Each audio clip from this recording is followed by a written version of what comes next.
आपके चाहने वाले और आपके कार्यकर्ता जो कांग्रेसी कार्यकर्ता है 2024 लोकसभा के ताल्लुक से डॉक्टर शकील साहब क्या सोच रहे हैं, क्या प्लान है, इस सिलसिले में क्या कहेंगे? देखिए, मैंने ज़ाती तौर पे जहाँ मेरा है, हम बिल्कुल चाहेंगे कि एक एक वोट कांग्रेस के जो उम्मीदवार को मिले या जो कांग्रेस के साथ अलायंस वाले लोग हैं उस कैंडिडेट को मिले। जहाँ तक मेरी बात है, मैंने ऐलान कर दिया आज से 16 अप्रैल 2023 को मैंने ऐलान कर दिया और इस दिन को कंप्लीट किया कि मैं ज़िंदगी में अब कभी असेंबली और पार्लियामेंट का चुनाव नहीं लड़ूंगा। चुनाव वैसे मैं कांग्रेस में रहूँगा, न कभी किसी दूसरी पार्टी में जाऊँगा, न कभी दूसरी किसी पार्टी से चुनाव लड़ूंगा। ये मैंने कह दिया है। तो मेरा अपना कोई नहीं है, लेकिन एक इंसान की कोई वैसी हैसियत नहीं। अगर हमारे समाज को नुकसान हो जाता है तो वो एक अफसोस की बात है। इसलिए जो भी हमारे पार्टी का कैंडिडेट होगा या हमारे जो अगर किसी अलायंस की पार्टी को मिलता है टिकट वो, तो उसको मेरा उसको मेरी हिमायत है। इस वक्त हमारे साथ कांग्रेस के कद्दावर नेता डॉक्टर शकील साहब मौजूद हैं। आइए उनसे कुछ बात करेंगे। सबसे पहले डॉक्टर साहब, आपका हमारे चैनल पे इस्तकबाल। जी, बहुत शुक्रिया साहब। डॉक्टर साहब, कांग्रेस की मौजूदा सूरत हाल जो है उसको सामने रखते हुए 2024 की जो राहें हैं कितनी मुश्किल या कितनी आसान नजर आती है, इस सिलसिले में आप?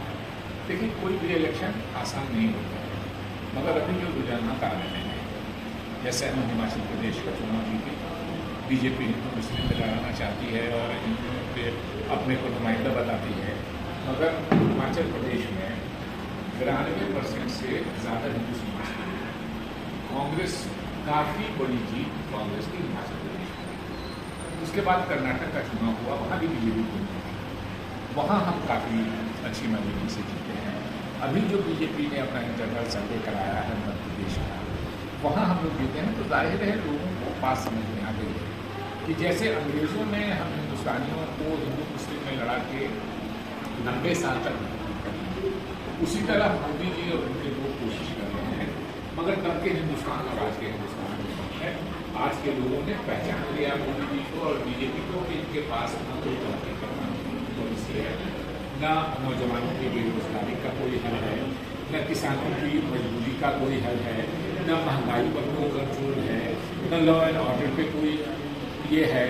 तो जाहिर है कि सिर्फ एक तरह से कि हिंदू और मुसलमान को लड़ाई, वो भी लड़ाई अननेचुरल लड़ाई है। इस मुल्क में 80% हिंदू समाज के हमारे भाई हैं, 15% मुस्लिम समाज के लोग हैं, 80% और 15% में कोई लड़ाई नहीं हो सकती। लेकिन बीजेपी ने एक ज़हनी, अंग्रेजी में कहते हैं इमेजिनरी लड़ाई लड़ा के कोशिश की है बांटने की। तो एक बार वो बेवकूफ़ बन गए, 2 बार बेवकूफ़ बन गए, लेकिन आप किसी पूरे समाज को बार बार बेवकूफ़ नहीं बना सकते। इसलिए लोग पहचान गए हैं बीजेपी को और नरेंद्र मोदी जी को। तो इसीलिए इलेक्शन के ये रुझानात और ये नतीजा आपके सामने नतीजे आ रहे हैं। तो जाहिर है कि 2024 की हम तैयारी कर रहे हैं और पूरी ताकत के साथ कांग्रेस करेगी। और वो जो गलत लोगों का पर्चा होता है, सारे इंस्टीट्यूशन हमारे उनको कंट्रोल कर दिया गया है। और जो आपसी भाईचारा था हमारे गाँव में, नफरत फैला करके व्हाट्सएप से नफरत का मैसेज दे के झूठ फैला के अभी लोग पकड़े गए हैं कि दंगा हो जाए, इसलिए मस्जिद के सामने वही लोग आके गलत नारा लगा रहे हैं। अभी पाकिस्तान जिंदाबाद और PFI जिंदाबाद का नारा लगवाने वाले एक दूसरे के भी पकड़े गए हैं और वो बीजेपी के और RSS के कैडर। ये आम हिंदू समाज के लोग नहीं करते हैं, वो भी उसी तरह अमन पसंद है जैसे आम मुसलमान अमन पसंद है। लेकिन खलफशार पैदा करने के लिए कुछ लोगों को एक तरह से हायर करके, जिसको कहते हैं धारे पर लेके, और नफरत फैलाने की कोशिश करते हैं। इस देश के लोगों को पहचानते हैं उनको। इसलिए इस मुल्क ने फैसला किया है, अभी जो इलेक्शन के नतीजे सामने आ रहे हैं कि अगले इलेक्शन में वो भाजपा को छुट्टी देना चाहिए। तो मणिपुर जो है लगातार जो है कई महीनों से जल रहा है, लेकिन सत्ता दल के तमाम नेता जो है उस स्टेट से दूरी बनाए हुए हैं। इस संबंध में आप देखिए, ये लड़ाई ये नफरत नहीं होता है और इसीलिए आप देखेंगे कि बीजेपी के एक दिल्ली के जो मिनिस्टर, गवर्नमेंट ऑफ इंडिया के जो मिनिस्टर थे, उनका घर जला दिया गया।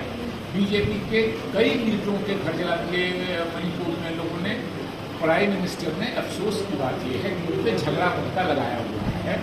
तो ये प्रभुता है, समाज का जो जिम्मेदार है, गांव का जो मुखिया है, गांव के जो जिम्मेदार लोग हैं, अगर गांव में कुछ गड़बड़ी हो रही है तो अमन की अपील करते हैं हमारे गांव के लोग। सूबे में अगर गड़बड़ी होती है तो सूबे के जो लीडरान हैं, अलग अलग पार्टियों में जो चीफ मिनिस्टर हैं वो तो करते हैं, अलग अलग पार्टियों के लोग की अपील करते हैं कि अमन और अमान बहाल है।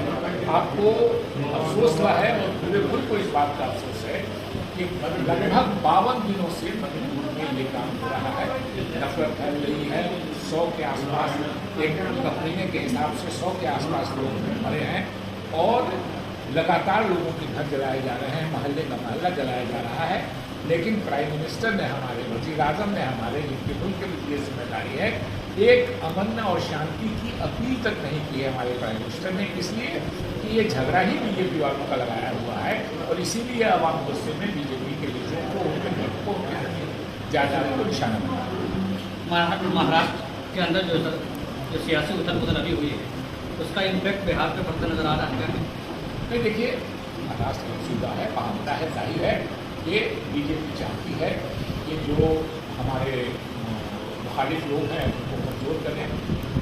1400 करोड़ का इल्ज़ाम बीजेपी ने लगाया था अजीत पवार जी को कि उनकी 1400 करोड़ की जायदाद हम जब्त करेंगे और आज उन्हीं अजीत पवार जी को डिप्टी चीफ मिनिस्टर बना दिया। तो जाहिर है कि लोग कहते हैं वॉशिंग मशीन के बारे में कि आप कितनों गंदगी डाल दीजिए, ऐसी बीजेपी वॉशिंग मशीन है कि जिसको आज वो चोर कहते हैं, डकैत कहते हैं, करप्ट कहते हैं, हज़ारों करोड़ रुपए लेकर के भाग जाने वाला कहते हैं और वो कल बीजेपी ज्वाइन कर लेता है तो वो सारे जो उसके इल्ज़ाम है उससे वो बरी हो जाता है, उसके सारे गुनाह भूल जाते हैं, सारे लाभ भूल जाते हैं। तो जाहिर है कि बीजेपी मुल्क के लोग देख रहे हैं और इन्हीं बातों की वजह से बीजेपी पर का ये असर हो रहा है।